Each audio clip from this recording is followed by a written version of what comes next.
Israel को मेरे दोस्तों एक जीत हासिल हुई है, लेकिन वो बहुत बड़ी जीत नहीं कही जा सकती। लेकिन एक लंबे समय के बाद इजराइल को जीत मिली।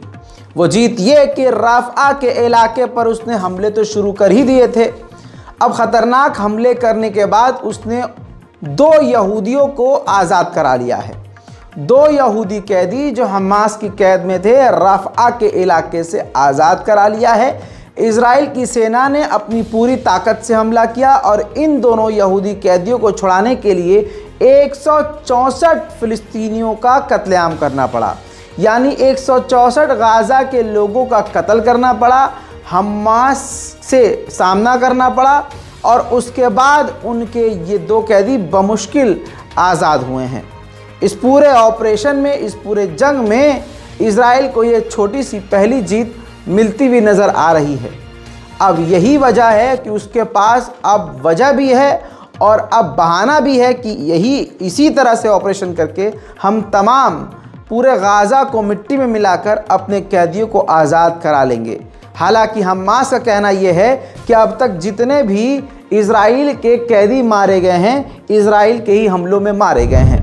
बहरहाल 2 जो यहूदी आज़ाद हुए हैं, अब इजराइल की सेना उनको बहुत अच्छे से प्रमोट कर रही है ताकि नेतन्याहू के ख़िलाफ़ जो हवा बनी हुई है वो माहौल इजराइल में फिर से ठीक हो जाए। उनका वीडियो जारी किया गया जब वो परिवार से मिले।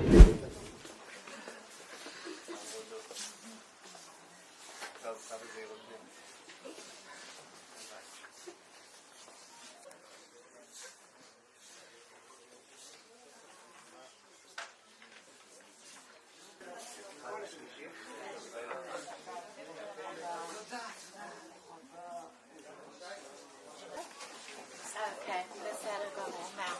Bye-bye.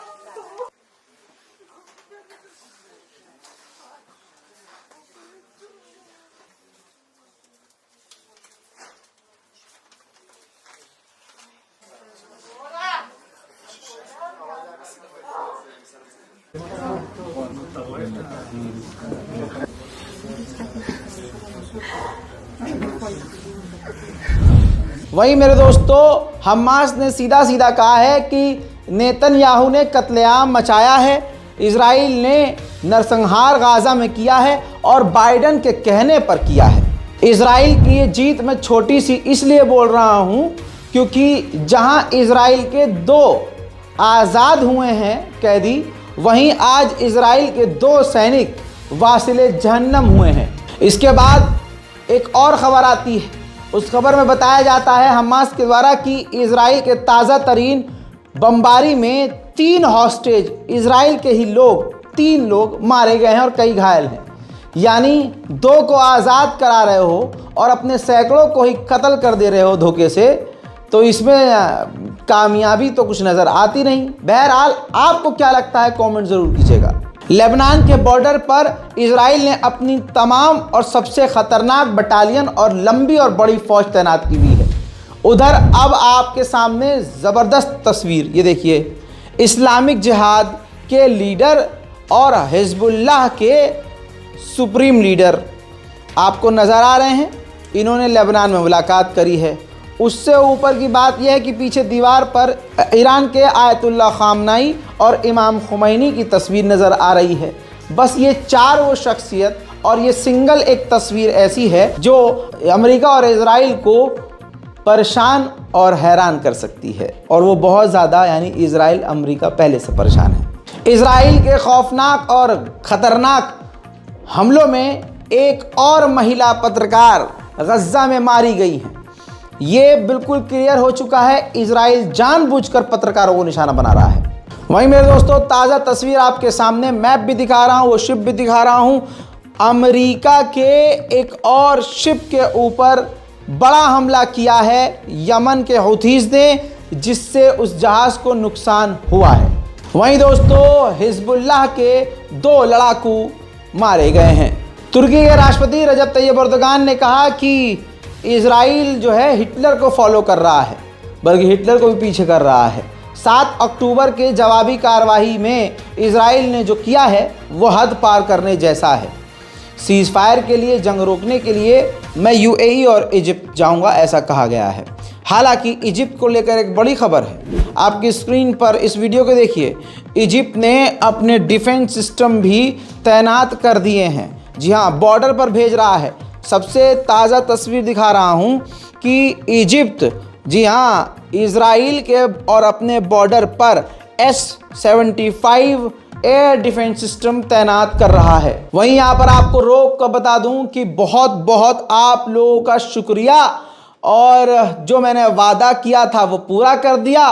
तस्वीर आपके सामने है मेरे दोस्तों। मैंने आपसे वादा किया था कि मैं खुद भारत की राजधानी दिल्ली पहुंचूंगा और फ़िलिस्तीन के एम्बेसडर से मुलाकात करके आप लोगों ने जो टोटल चंदा जो दिया है फ़िलिस्तीन के लिए ह्यूमन एड फाउंडेशन के अकाउंट पर, वो तमाम रकम मैं अपने हाथों से फ़िलिस्तीन के एम्बेसडर को दूंगा। तो ये तस्वीर सबूत है, वादा मैंने वफ़ा कर दिया। नाम मेरा रज़ा है और हम जो वादा करते हैं उसको निभाते हैं, तो निभा दिया गया है। और सबसे बड़ी बात यह है कि सिर्फ 3 दिन मेरे बोलने से, रिक्वेस्ट करने से, कमाल की बात यह है कि लगभग 13 लाख रुपया जो है डोनेशन आया, 1.3 मिलियन रुपीज़। जी, काफ़ी बड़ा अमाउंट होता है। इस छोटे से जिसकी मेरी कोई औकात नहीं है, छोटे से चेहरे पर आपने इतना यकीन किया, और आपके यकीन ने मुझे इतना मजबूत किया कि मुझे दिल्ली भेज दिया और मैं सीधा एम्बेसी पहुंच गया। और एम्बेसी और उनकी, देखिए आपके सामने तमाम तस्वीरें मैंने दिखा दी हैं। इसके अलावा वीडियोस भी सामने आ ही चुकी हैं। आपसे उम्मीद यही है कि नेक्स्ट अभी 2-3 दिन में हम आपके सामने एक और, क्योंकि प्रॉब्लम आ रही है कि जो वो अकाउंट है वो ब्लॉक हो गया है, क्योंकि माशाल्लाह इतनी ज़्यादा उसमें यूपीआई ट्रांजैक्शंस हुई हैं कि वो अकाउंट ब्लॉक हो गया है। तो हमने फाउंडेशन वालों से कहा है कि आप नया अकाउंट फाउंडेशन के नाम से ही क्रिएट कीजिए और जो है हमको दीजिए, तो हम अपने लोगों को, रज़ाग्राफ़ी के व्यूवर्स को वो देंगे, तो डायरेक्ट फाउंडेशन के अकाउंट में आएगा। और फिर से अगर रकम इकट्ठा हो जाती है तो आपका ये नौकर फिर से वही काम करेगा, डायरेक्ट फ़िलिस्तीन की एम्बेसी जाएगा, एम्बेसडर से मुलाकात करके आपकी रकम उन तक पहुँचाएगा। पिछले 10 घंटों के अंदर 8 और इजराइल के सैनिक बुरी तरह से घायल हुए हैं, जिन्हें घायल अवस्था में गाज़ा से इजराइल इलाज के लिए लाया गया है।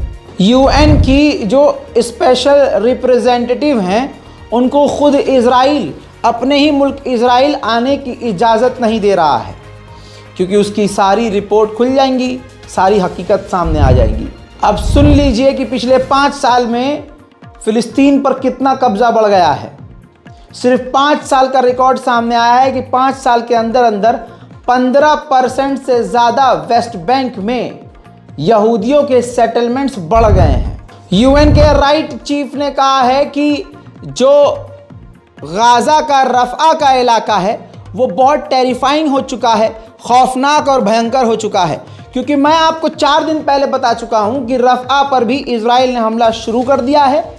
ऐलान ऑफिशियली बाद में किया है, लेकिन उसने हमले पहले शुरू कर दिए हैं। वहीं मेरे दोस्तों, हिजबुल्लाह और इजराइल की जंग में हिजबुल्लाह का एक सीनियर कमांडर बुरी तरह से घायल हुआ है। उधर यूएई ने कहा कि हम लंबे समय के सॉल्यूशन के लिए, 2 स्टेट सॉल्यूशन के लिए इजराइल से और कई देशों से बातचीत कर रहे हैं। उधर मेरे दोस्तों, भले ही इजिप्ट बॉर्डर पर मिसाइल और हथियार तैनात कर रहा है, लेकिन इजिप्ट के विदेश मंत्री का मुंह इजराइल के ही पिछवाड़े में घुसा हुआ नजर आ रहा है। इजिप्ट के विदेश मंत्री ने कहा कि इजराइल के साथ हम अपने टाइज को, अपने रिश्तों को ख़राब नहीं करेंगे। वहीं मेरे दोस्तों, आपकी स्क्रीन पर ये वो तस्वीर है जो कि वॉर क्राइम है, जो इंटरनेशनल लॉ का उल्लंघन है। सेटलर्स फ़िलिस्तीनियों पर हमला कर रहे हैं। इन्हीं हरकतों की वजह से अमेरिका, जर्मनी, फ्रांस, ब्रिटेन और इजराइल के दोस्त इसी तरह से नाराज़ हैं इससे, लेकिन फिर भी सेटलर्स रोज़ फ़िलिस्तीनियों पर इसी तरह से हमले कर रहे हैं। फ़िलिस्तीन अथॉरिटी के स्पोक पर्सन ने कहा है कि अमेरिका की गवर्नमेंट को, अमेरिका की पॉलिटिक्स को और अमेरिका के पॉलिटिकल पार्टीज़ को और नेताओं को इजराइल के कैद में नहीं रहना चाहिए, अपना दिमाग इस्तेमाल करना चाहिए और हक बात बोलनी चाहिए। फिलहाल की इस रिपोर्ट में इतना ही। रिपोर्ट को शेयर करना मत भूलिएगा। इंतज़ार कीजिए हमारे अगले अपडेट का। तब तक के लिए जय हिंद।